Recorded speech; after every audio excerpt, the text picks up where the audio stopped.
धड़काता, धक से कर जवा धड़काता, जिया में अगिया भड़काता। आजा करे जा तोहे देखे बिना मोरा दोनों नयनमा तरसाता। आजा करे जा तोहे देखे बिना मोरा दोनों नयनमा तरसाता।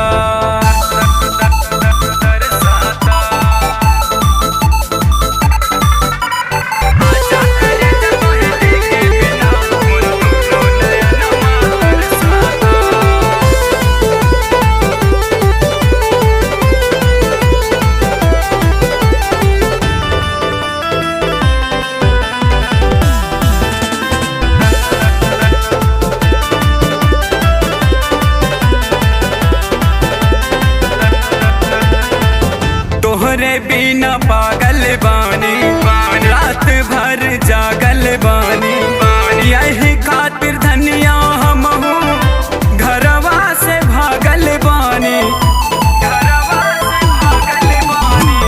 तोहरे बिना पागल बानी, रात भर जागल बानी, यही खातिर धनिया हम घरवा से भागल बानी। दिला में रही चल मचाता।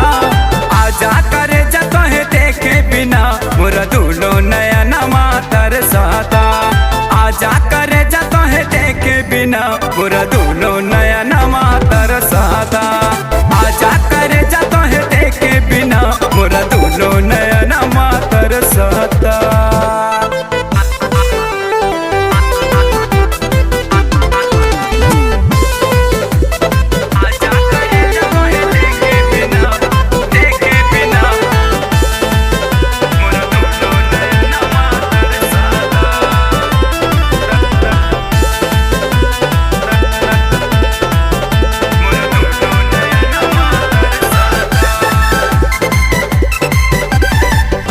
कई के सिंगार जब गोरी तू आवेलू, ऐसन देखा के फिगर जिया लाल चावेलू, जिया लाल चावेलू।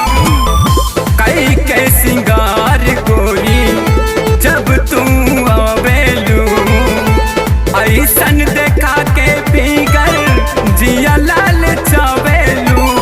इरशाद घायल के मनवा में प्यार के लावा फूटाता। आजा करे जा तोहे देखे बिना मोरा दोनों नयनमा तरसाता। आजा करे जा तोहे देखे बिना मोरा दोनों नयनमा तरसाता। आजा करे जा तोहे देखे बिना मोरा दोनों नयनमा अरे तरसाता हो। निराला म्यूजिक एंटरटेनमेंट प्रेजेंट।